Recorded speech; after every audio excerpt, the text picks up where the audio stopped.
Hello guys, आज हम लोग एक मज़ेदार एक नई सीरीज़ को एक्सप्लेन करने वाले हैं। और ये सीरीज़ इसलिए मज़ेदार है क्योंकि ये बीटीटीएच का ही पार्ट है। और ये जो सीरीज़ है बीटीटीएच से 50,000 60,000 साल पुरानी है। जल्दी टाइम ना वेस्ट करते हुए एपिसोड 1 की शुरुआती में हम लोग देखते हैं कि एक यंग प्रिंस जो है बेड पे लेटा हुआ था और उसकी हालत काफ़ी ज़्यादा ख़राब थी और वहाँ डॉक्टर भी आए हुए थे उसे चेकअप के लिए। डॉक्टर जो है एम्परर को बताते हैं कि मुझे नहीं लगता कि प्रिंस इतना जल्दी ठीक हो पाएंगे, उनकी हालत बहुत ही ज़्यादा ख़राब है। उनकी लाइफ स्पैन बहुत ही ज़्यादा कम है और ने भी अपनी बहुत ही सारी लाइफ स्पैन को देने के चक्कर में और ज़्यादा ख़त्म कर दी हैं। लेकिन इस सब के बावजूद भी प्रिंस ज़्यादा देर तक सरवाइव नहीं कर सकते हैं। ये सब सुनने के बाद क्वीन और एम्परर दोनों को बहुत ही ज़्यादा बुरा लगता है और दोनों को काफ़ी बड़ा झटका भी लग जाता है कि वो अब उनके बेटे प्रिंस ड्रैगन प्रिंस युआन अब इस दुनिया में ज़्यादा दिन नहीं जी पाएंगे।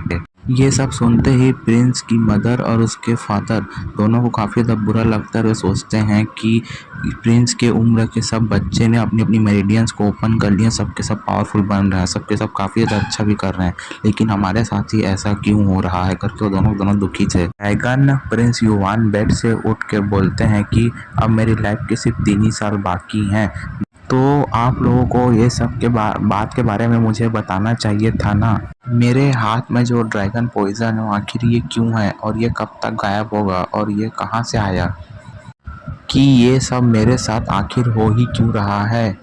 तो उसके फादर हार के अब ये बोलते हैं कि मुझे अब तुम्हें अब सब पुरानी बातें बताना ही होगा कि ये सब कैसे हुआ और अब ये ऐसा क्यों हो रहा है। अब वे पास्ट की बात बताने लगते हैं और पास्ट का सीन दिखाया जाता है जिसमें वे हू फैमिली नामक कोई एम्पायर के लोगों के साथ बात करने चाहते थे और उनका उन लोगों के साथ अच्छा खासा संबंध था। लेकिन आसमान में वो एम्परर एक ड्रैगन को देखते हैं जिससे वो काफ़ी ज़्यादा शौक हो जाते हैं और खुश हो जाते हैं कि उनकी जो बेटी या तो बेटा इस दुनिया में आने वाला है वो काफ़ी ज़्यादा शक्तिशाली है और उसके ऊपर ड्रैगन की पावर्स भी होंगी। उसी समय वहाँ पे बहुत सारे स्पिरिचुअल एनिमल्स आ गए थे, एक पाइथन था और एक स्प्रेयर, और इन दोनों को देखकर वो एम्परर भी डर गए थे। आखिर ये स्पिरिचुअल बीस्ट यहाँ कर ही क्यों रहे हैं यहाँ पे आके। उसी समय वे यहाँ पे एक अननोन पर्सन को देखते हैं जो वहाँ पे आया था और उसका नाम ये जो है हू फैमिली के एम्परर हैं। उसके बाद वे तुरंत ही उसके ऊपर हमला कर देते हैं और उन दोनों में काफ़ी इंटेंस लेवल की फ़ाइट होने लगती है जिसमें कि ड्रैगन प्रिंस युआन के फादर काफ़ी ज़्यादा पिछड़े नज़र आ रहे थे और वो फैमिली का जो एल्डर था उनके ऊपर काफ़ी ज़्यादा भारी पड़ रहा था। तुम्हारी फैमिली में जो ड्रैगन ब्लड होने वाला है अगर हम उसे सोलो करते हैं तो हम काफ़ी ज़्यादा फ़ायदे में आ जाएंगे। और एक और शौकीन बात भी है कि आज मेरी वाइफ भी प्रेग्नेंट है और आज वो भी किसी बच्चे को जन्म देने वाली है। आज हम लोग तुम्हारे बेटे को भी पूरी तरीके से ख़त्म कर देंगे। उसके बाद तुम्हारे बेटे की जो ड्रैगन पावर है मैं उसे अपने बेटा या बेटी के अंदर डाल दूंगा जिससे कि मेरे बेटा या बेटी उसके पास आ जाएंगे ड्रैगन के पावर। एम्परर जाओ को बहुत ही ज़्यादा गुस्सा आ रहा था और वे हू को बोलते हैं कि तुम इतना ज़्यादा कैसे गिर सकते हो, तुम पावर्स के लिए एक छोटे बच्चे को भी मार दोगे क्या। लेकिन एम्परर जाओ की आर्मी के लोगों के पास ज़्यादा रिसोर्सेज, ज़्यादा हथियार और ज़्यादा लोग ना होने के कारण वे काफ़ी ज़्यादा फीके नज़र आ रहे थे और वे इस लड़ाई को काफ़ी बुरी तरीके से हार रहे थे।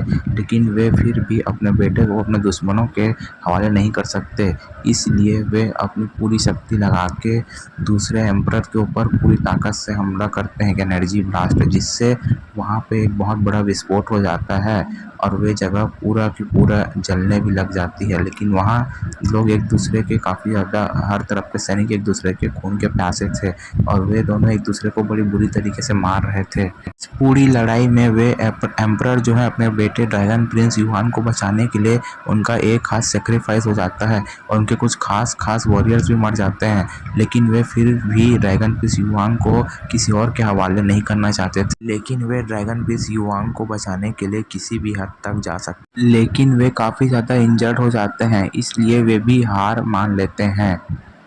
हू फैमिली के उस एल्डर ने फाइनली जाके उस ड्रैगन इन्फिनिक्स को मर्ज कर लिया था जिससे कि वो ड्रैगन स्पिरिट निकल जाती है और ड्रैगन प्रिंस को काफ़ी ज़्यादा दर्द हो रहा होता है और वे अपने स्नेक और फिनिक्स वाली स्पिरिट की मदद से ड्रैगन प्रिंस की जो स्पिरिट है उसको बुरी तरीके से डैमेज कर देता है, जिससे कि ड्रैगन प्रिंस का जो उम्र है वो अब ज़्यादा नहीं बचा है, 3 साल से ज़्यादा, और वो नहीं जी पाएगा। ये सब सुन के ड्रैगन प्रिंस को काफ़ी ज़्यादा बुरा लगता है और उसे बहुत ज़्यादा गुस्सा भी आ रहा होता है। यूहान के फादर बोलते हैं कि मैंने तुम्हारी लाइफ स्पैम को बचाने के लिए काफ़ी ज़्यादा कोशिश की, अब पूरे वर्ल्ड में भी खोजा, लेकिन कोई मुझे नहीं मिल पाया।